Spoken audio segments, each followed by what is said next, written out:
Transparency. Ano ba ang transparency pagdating sa sweldo ng mga empleyado natin, sa mga manggagawa? Sa aking pananaw po, kinakailangan meron din isang transparency ang pagpapasweldo sa mga manggagawa, especially sa mga security personnel. Paano ba yan?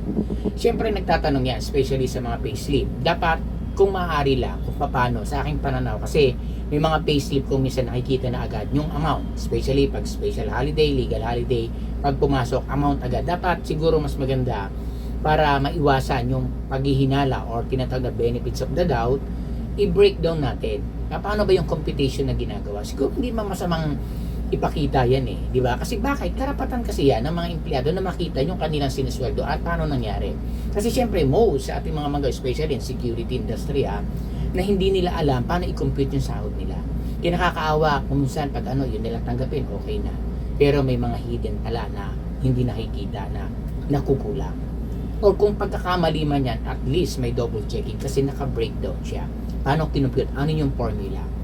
Dapat tinuturo yan Ano yung formula kapag pumasok ka ng legal holiday, special holiday? Kung minsan napapabayaan na. Bakit? Ano yung reason? Nagpapakahirap ang mga tao na yan. Nagtsatsaga, nagpupuyat, inyet. Hindi sabing perfect. Lahat naman Pero pagdating sa sweldo, halos kulang or paano kung halimbawa sobra naman pala, at least na-check din, diba? Pero pag sobra, check na check talaga yan. Nakikita, hindi kami balanse. O, ay, nasobrahan pala kay ganito, diba? Totoo, tama lang. Kasi nasa inyo ang bola kumbaga sa mga agency kung sino yung nagpe-payroll. Pero dapat maipakita na klaro. Diba? Alam dapat yung formula. Paano i-breakdown para kitang-kita saan napunta, magkano ba talaga. Diba? Lalo ngayon kasi ang daming holiday. So, matatanong talaga. So, kailangan, huwag sasabihin na napunta sa ganito. Okay, napunta halimbawa. Paano napunta yan? Yun yung tanong Kasi it's a big question mark pa din na doon napunta halimbawa. Diba? Sa mga ganon. Example natin. Na napunta sa ganito. Okay, sige napunta. Pero paano napunta? Ano yung parameters na makikita natin, yung pinaka-formula, paano napunta doon? Diba? Kasi ang computation may kanya-kanya yan pagdating sa mga holiday. 30%, legal holiday, diba? So, yung mga ganong bagay. So, dapat maipakita natin sa mga tao na hindi tayo napaghihinalaan. Kasi syempre, ang mga yan marunong din mag-compute. Kung minsan nakakaawa lang ang iba, pag hindi na-assist, wala na. Kaya tayo mga officer, pag may concern ng mga tao natin, lalo sa sweldo, pinaghihirapan yan, natin, i-consider natin na i-assist natin yan, na maipakita, maipaliwanag sa kanila na ganito nangyari. Diba? Kasi, yun yung trabaho natin, mabigyan sila ng proteksyon. Hindi para nandiyan ka lang na ako, sabihin, ganito, wag. Pinakailangan tayong officer ang manindigan kung ano yung tama. Diba? Kasi, ano ba yung ginagawa natin? Maprotektahan tayo, nagpo-protect ng mga client natin. Tama yun, dahil yung trabaho natin, security personnel. Pero bakit parang tayong mga manggagawa na security guard, hindi na po protektahan? Most, alam natin, you have to comment if ever po talaga nangyayari. Sabi ko nga sa mga kasama ko, mag-suggest kayo ng tama. Basta do it in a polite manner. Hindi mali ang paghingi ng sagot dun sa mga katanungan na hindi natin naiintindihan.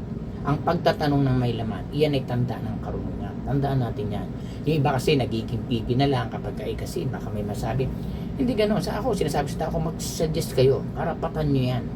Naghahanap buhay kayo, kumuha kayo ng lisensya ninyo, kumuha kayo, napakahirap na pinagdaanan nyo. And yet, pagdating dyan sa pangangailangan nyo na, nawawala na. Ano ba mawalan ka lang na 1,000, 500? Malaking bagay yan. Pag ilang kilong bigas na rin yan. Pamasahin na yan. Kahit sabi mo 100 piso pa yan. Basta't mali, i-correct po natin. Diba? Kung hiningi, walang problema, ibigay na lang Diba? Wag gano'n. Kasi, nagiging yan hindi maganda kasing sa isang company, yung mga ganyang sitwasyon. Nakakarima rin yan. Kumbaga, ganong kaliit na bagay, gagawin pa natin na hindi maganda. Sana maipaliwanag. Mahirap kasi yung, napunta sa ganito, dapat make klaro. Ako kasi pag nagtanong, gusto ko klarado Kaya pag ako ang gusto kong humingi ng kumukuha talaga ako ng documents to prove them. Ayoko kasi yung nagbabagan tayo, meron kang ganito, may ganyan, kung doon sa pinag-usapan nyo ganito, ito, ilatag mo lahat dyan, ito ma'am, ito sir. Ipaki-double check. Diba?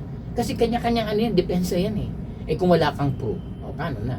Tatahimik na lang. Hindi. Kaya pag nagtanong kayo, may kulang. Ako, pagka kulang, paano nangyari ma'am? Or sir? Nasaan yung breakdown? Nasaan yung formula na ginamit para makampute? Kung formula ibibigay, i-compute mo lang yan Di ba? Hindi naman sa yabang. Tayo naman yung nag-aaral. Di ba? Sabi nga, I took up Bachelor of Science, major in Mathematics. Kaya ko mag-compute, hindi sa pagyayabang. Kaya lang, syempre, ayoko din naman yung masyadong drastic. Baka may iba silang formulang ginagamit na hindi ko lang. Gusto ko, klarado. Kumbaga sa plakado siya. Para hindi po pwede na nagtatanong ka na lalo kang nababaw kasi hindi mo alam eh. Kasi pag nagtanong ka, dapat you have an idea and at the same time, may concrete evidence ka to prove yung talaga yung tinatanong mo, alam mo yung patutunguhan. Diba? Kung alam mo naman na sustain na, okay, the question answered satisfied, pasalamat ka. Thank you sir, thank you ma'am, kasi nakaliwanagan ako. Ganun lang, accept, hindi yung pagkakamali, kasi hindi mo alam eh. Diba? Kaya nga nagtatanong ka, hindi mo alam eh. In a polite manner. So dapat gano'n, maging transparent po tayo sa maging especially sa sweldo ng mga tao natin. At tayo mga officer, pagtatanong yung mga guard natin, mga personnel natin, dapat i-assist po natin ng maayos yan. Kasi tayo yung pinakasandigan nila. Kumbaga tayo yung pinaka-shining armor nila. Tayo yung kalasag nila dun sa mga katanungan nila. Sabi ko rin sa mga kasama ko, pagbuti natin yung trabaho. Para naman at least yung masustain yung mga needs natin na hindi maging rason na kung mo ganyan papabayaan yun. Kailangan daan natin sa tama. Maging maayos tayo, especially sa trabaho, dahil para din sa client natin. At the same time, una sa sarili natin, sa client natin, most is sa ating agency. Kasi sa ating lang din kumukuha yan ng mga pampasweldo sa mga staff nila sa agency. Wala nang iba. Kaya dapat win-win. Panalo kayo, panalo din tayo. Dapat hindi pwedeng win-lose. Dapat win-win ang yaman. So maraming salamat. I hope po dapat ma-enlighten ng ating mga officer kung may mga tanong po na ganito ating mga security personnel, assist po natin na sa ganun po nag-andun yung trust nila at tayo pagbutihin natin ang trabaho natin. Lahat ng problema naaayos yan basta't na papaliwanagan at napag-uusapan ng maayos.